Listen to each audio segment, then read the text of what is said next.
सुप्रभात बच्चों, आज हम सब सहर्ष स्वीकारा है का दूसरा भाग पढ़ेंगे। इस दूसरे भाग में रहस्यात्मक एवं प्रश्नात्मक शैली का प्रयोग किया है कवि ने।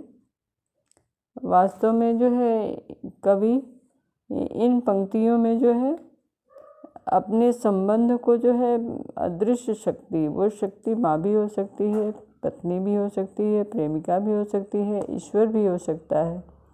तो कवि बड़े ही सहजता से उसके साथ अपने संबंधों को स्वीकार करता है तथा अपने व्यक्तित्व के विकास में उसका पूर्ण सहयोग मानता है।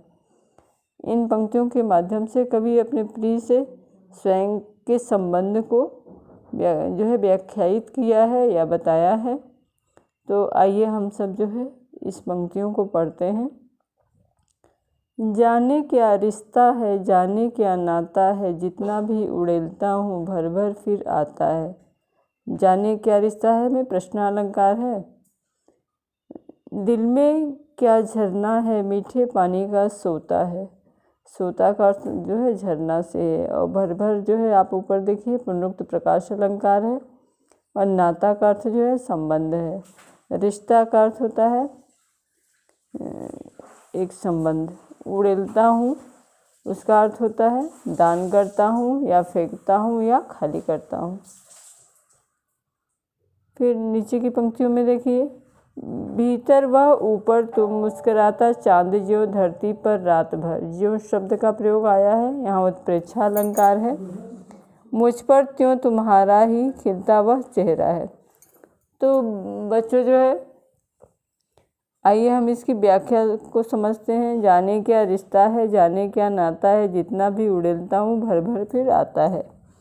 कवि कहता है कि मुझे खुद पता नहीं है कि तुमसे मेरा संबंध क्या है, मेरा रिश्ता क्या है, लेकिन मैं यह महसूस करता हूँ कि मेरे दिल में संभवतः मीठे पानी का कोई अनंत स्रोत, कोई झरना, जिसमें मैं प्रेम के स्नेह की आत्मीयता को जितना भी उड़ेलता हूँ भर भर फिर आता है। यानी कि जितना भी मैं प्रेम और स्नेह को और उस स्नेह की आत्मीयता को जितना अधिक मैं खाली करता हूँ, जितना अधिक मैं उड़ेलता हूँ, वह फिर से बार बार भर जाता है। मेरे ऊपर ऐसा तुम्हारा प्रभाव है।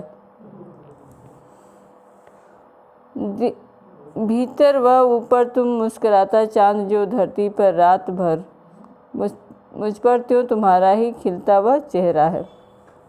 यानी कि कभी कह रहा कि मेरे ऊपर तुम्हारा खिलता हुआ चेहरा उसी तरह आच्छादित है। अर्थात कवि कह रहा कि मेरे व्यक्तित्व पर, उसके व्यक्तित्व पर उसके प्रिय व्यक्ति का चेहरा पूरी तरह छाया हुआ है, घिरा हुआ है। जिस तरह पूरी धरती पर रात भर मुस्कुराता चांद अपनी छठा, अपना सौंदर्य बिखेरता रहता है। वास्तव में बच्चों, कवि इन पंक्तियों के माध्यम से अपने प्रिय से अपनी आत्मीयता, अपनी घनिष्ठता प्रदर्शित करते हुए यह स्पष्ट करता है कि अपने प्रिय के प्रति उसके अंदर अथाह सागर के समान कोमल भावनाएं, प्यार, संवेदनाएं आदि भरी पड़ी हैं। उसके अंदर आत्मीय एवं प्रेम का अच्छे स्रोत है, जिससे वह जितना भी बाहर निकालता है वह फिर से पूरी तरह भर जाता है। अच्छे स्रोत, जैसे अच्छे पात्र कहते हैं ना कि जो कभी खाली नहीं होता, उसी तरह कवि के अंदर अच्छे स्रोत और बाहर प्रिय का मुस्कुराता चेहरा या खिलता हुआ चेहरा उसे पूरी तरह आच्छादित कर दिए, अर्थात उसके व्यक्तित्व को चारों तरफ से घेर लिया है। तो बच्चों, इसमें वास्तव कह सकते हैं हम, या इसकी काव्य सौंदर्य की छटा को हम इस तरह बता सकते हैं कि पूरे काव्यांश में से यह पता चलता है कि कवि का सर्वाधिक प्रिय वह अज्ञात व्यक्तित्व है।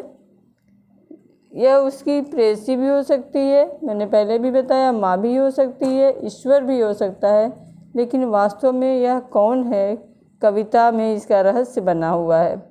हालांकि यह अत्यधिक प्रेरणा एवं कवि के संपूर्ण व्यक्तित्व का एकमात्र निर्माता है। तो बच्चों, इसका भाव क्या हो सकता है, इसको आप समझिए कि इन पूरे पंक्तियों को पढ़ने के बाद जो भाव निकल के आ रहा है, इसमें कभी अपनी प्रेरणादायक शक्ति की यादों को भूल नहीं पा रहा है। उसके हृदय में उसकी मीठी यादों का वह चेहरे का सुंदर एहसास बार बार उसकी याद दिलाता है और अपने उस विशिष्ट व्यक्ति को चांद के समान मानकर कभी लाक्षणिकता के माध्यम से भावनात्मकता में वृद्धि कर रहा है।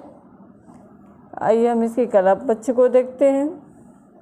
तो बच्चों, यह गद्यात्मक जो है प्रवृत्ति रखने वाली मुक्त छंद की कविता है, यानी गद्य का कुछ पुट लिए हुए यह कविता है, लेकिन छंद मुक्त है। यहाँ प्रश्न और संदेह अलंकार से काव्य में रहस्यात्मकता आ गई है, जैसे जाने क्या रिश्ता है, जाने क्या नाता है, दिल में क्या झरना है, मीठे पानी का सोता है आदि। और यहाँ फिर जो झरना और मीठे पानी का सोता स्नेह या प्रेम के उपमान भी हैं। अब इसमें देखिए पंक्तियों में चांद मुस्कुराता चांद वह चेहरा है, तो यहाँ ज्यों का प्रयोग की वजह से उत्प्रेक्षा अलंकार है।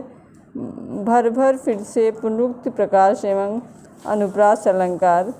धरती पर रात भर में र वर्ण की आवृत्ति के कारण अनुप्रास अलंकार है। तो उम्मीद करती हूँ बच्चों आपको यह जो है समझ में आ गया होगा। धन्यवाद।